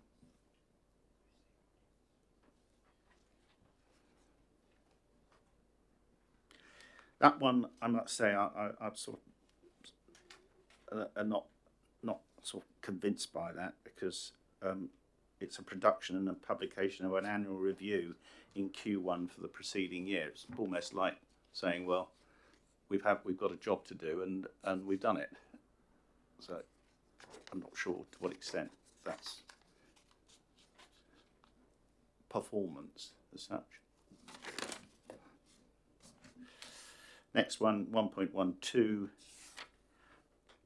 Again, 2 housing information events delivered per annum, with a target or attendance of minimum of 70 per event.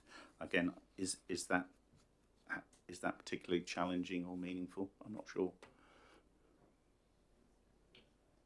With all due respect, Chair, that was what you asked for. So I can't remember, actually. Councillor Connor. Thanks, Chair. Yeah, if there's no outcome linked with it, then I don't see the reason for it, to be honest with you. Thanks. Okay, 1.13. Any comments?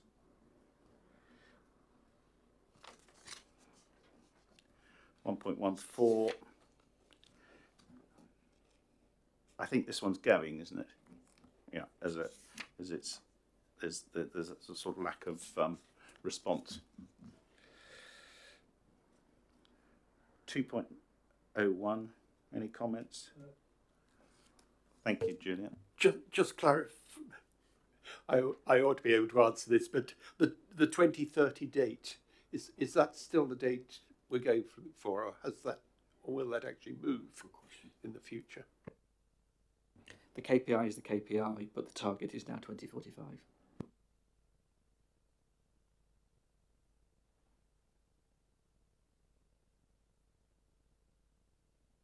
2.02. No. 2.03.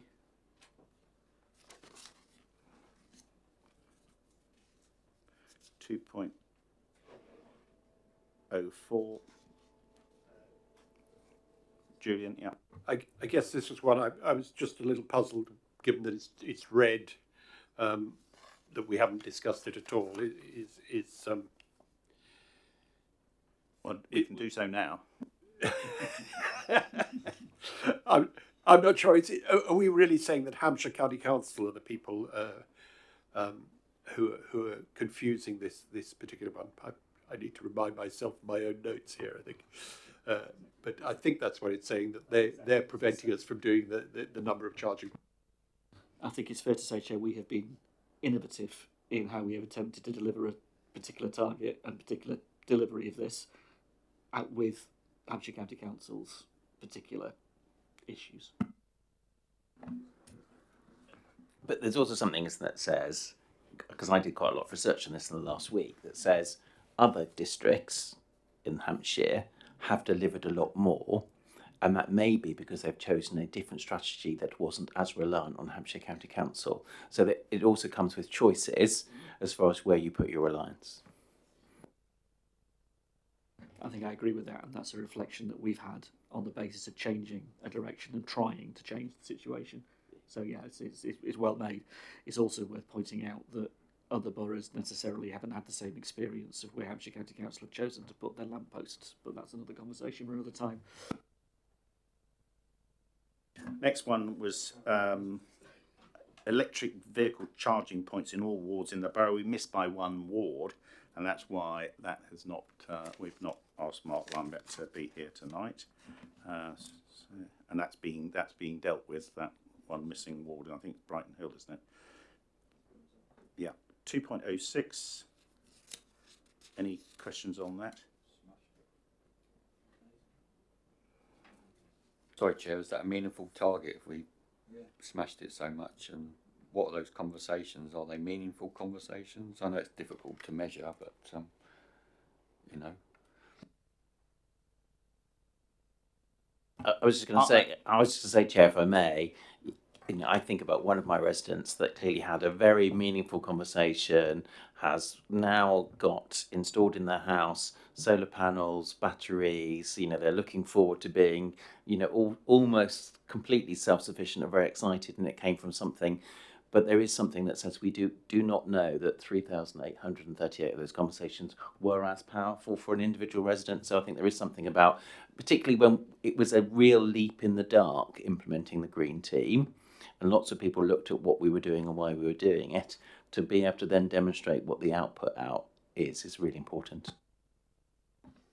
I agree. I think we need to challenge that, and that's a good challenge. Paul? So 08 and 09 are an attempt to begin to do that, bearing in mind the comments of the committee previously, and it's an attempt to use the survey sampling of those people that took part in it. And obviously you can see the response there in terms of the 90% return and also the 82% return set against a target of 50%. I think we can refine it, and I think we can look at it in terms of both qualitative, because a lot of it is around where people felt the advice was worthwhile, did something about it and contributed to their journey, and then quantitative in terms of the volume of people then that took or did not take action, or what action they took. So we can actually look, I guess we're looking at that, we're going to refine these obviously, but that was the attempt to meet the committee's requests last time round. Thank you. Right. I think we're now on 2.09. Any comments on that?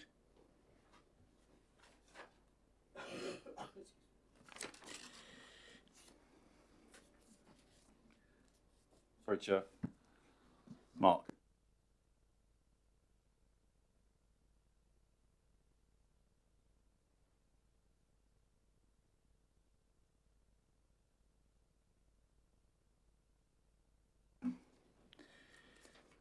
We've done 2.30, 2.10, 2.11.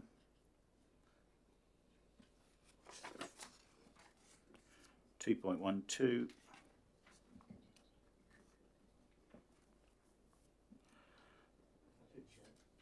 That in part answers the earlier question, deliver against the approved capital programme for play and open space improvements. So that's on track in that regard, just to point that out.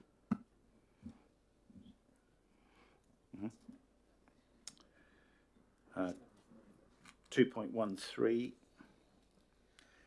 Again, I think that this is the increase in the amount of hectares of council open space managed for biodiversity interest, and we've got 68.8 hectares of council open spaces managed for biodiversity interest, which is a 0.8% increase in last year's figure. So it's not particularly challenging and that KPI is held to have been met.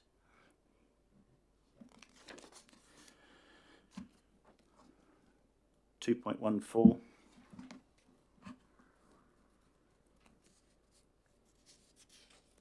(2.15)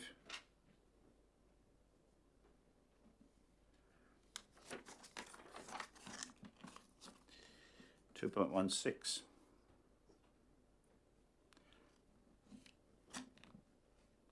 Again, that one is that there's no target as such. It's pretty generic. This is air quality management.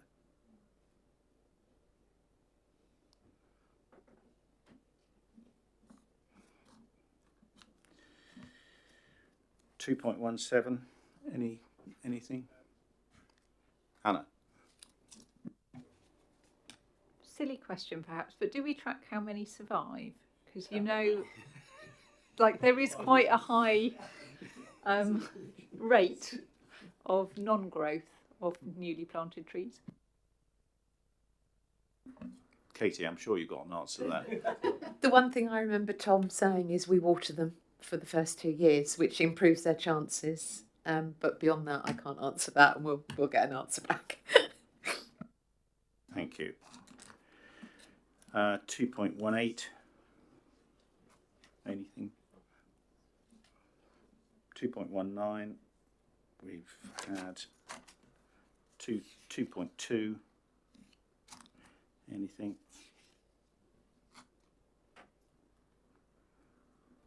Just on 2.20, it'd be interesting to know what the figures were for 23-24 in relation to the number of fly tipping incidents.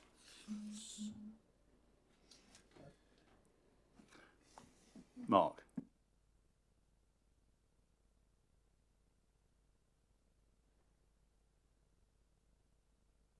I'm going backwards. In fact, 218 is applicable. Just whether we do have any statistics on ash dieback or anything that gives us some indication of whether those 80,000 trees have survived.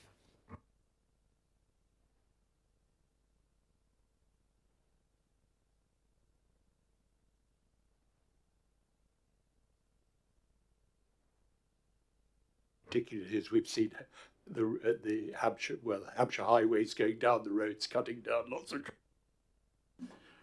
Right, KPI 3.10.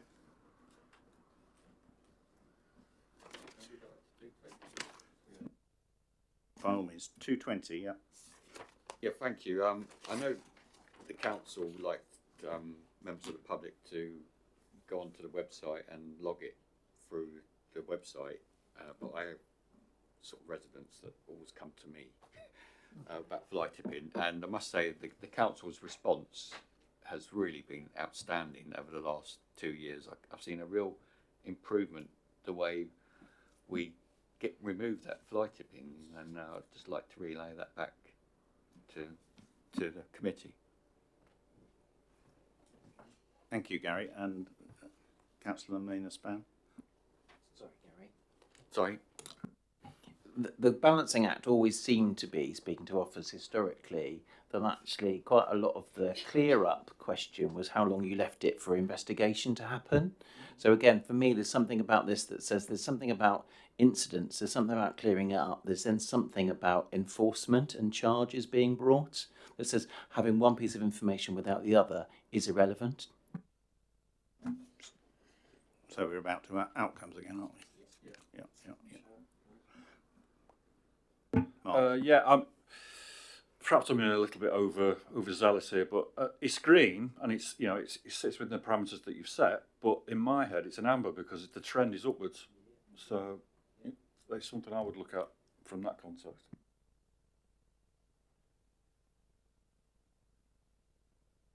Yeah, officers, if you could look at that aspect of it for this KPI. Right, KPI 3.01. Anything on that? 3.02.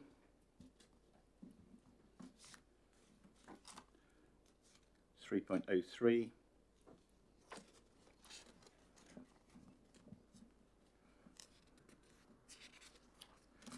3.04.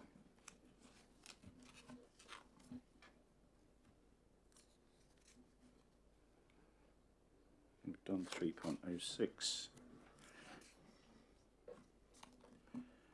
3.07. 3.08. There's obviously good performances in terms of the marketing of the borough and the use of and the traffic to the Love Basingstoke website. 3.09. 3.10. 3.11. 3.12.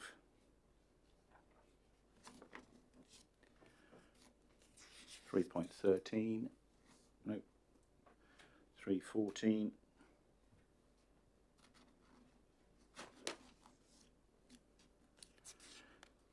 3.15. That's the ensuring the council emergency response plan is updated annually, and you commented on that in your introductory remarks. But to what extent is this independently tested, and do we go through test exercises to demonstrate the robustness of the plan? Yeah, and in terms of the teams exercising, in terms of the relationship we have with the other emergency services that I listed at full council, there's the constant process of them revisiting this on a regular basis. They run exercises, they run practice. There's also the point that the actual plan itself was subject to internal audit and came out incredibly strong as well. It was one of the years audit had a good look at, and again it was given a very good clean bill of health. So actually, in terms of our officer team, delivering on this particular item, they're doing a very, very good job, and it's reflected in the way our partners are working with us too. So again, it's another example of a high-performing council in this particular area. 3.16, 3.17, 3.18, 3.19, 320, 321, 322, 323, 324, 325, 326, 328, 329 we've dealt with, 330, 331, 332, 333, 334, 335, 336, 337, 338. Okay, so I think we've been through it, and there are clearly a large number of KPIs. We've got quite a few recommendations, I think. Have you made a note of those? Yeah. Do you want to just go through them quickly now? Well, they're all out of order now, but Are they? I do know what they are. You do know what they Yeah. are? Okay, right.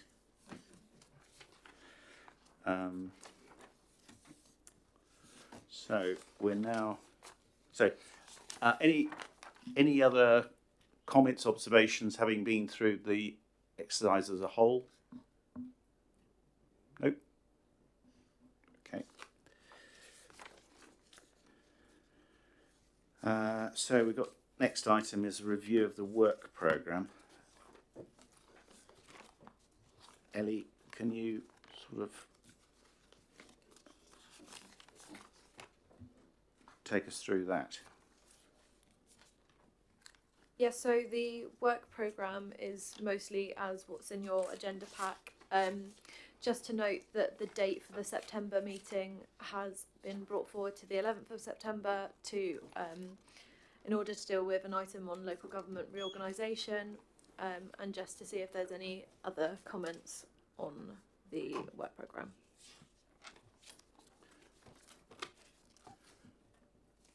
Look, clearly the meeting in September is going to be an important meeting because it will be occurring just before the council has to put its submission into government on the 26th of September in relation to what this council is proposing in relation to the boundaries of a unitary that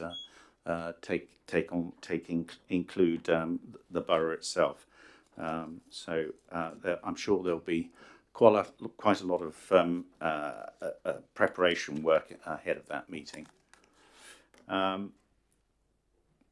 Also, I think in November we're going to hear from you, Katie, in relation to the equality, diversity, and inclusion strategy policies that we undertake here as a council. Okay. Right. Unless anyone else has got anything else they want to say, yes, Councillor Golding.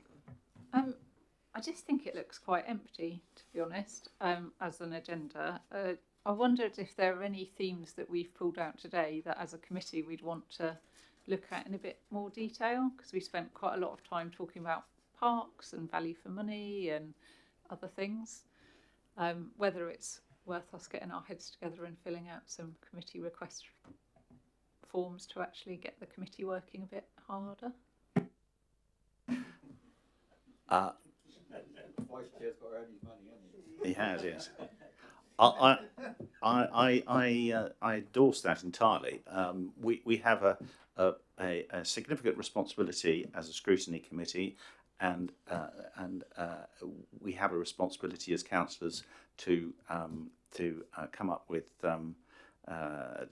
topics that we can scrutinise, rather than just being ones that appear automatically on the agenda, such as KPIs, which we get every quarter. We did actually previously, I think, have proposals from former committee members of last year in relationship to the interaction with the armed forces, didn't we? And did that? Did the proposals come through on that? They didn't. Okay, but that's something we could do, isn't it? Yeah. No, that now they're no longer members. We can. Yeah, I think that's the thing, though. If anyone does have any items that they want to put forward, you know, if you can help us by filling out a topic suggestion form, and then that can go to the relevant officers to shape the item. No, thank you, Hannah, for that. But so we will expect something emanating from you then. Fine, good. Okay, great. Okie doke. Right, I think that we can bring the meeting to an end. Thank you very much, everyone, for attending and your contribution. And could you extend our thanks to all the officers who turned out tonight and gave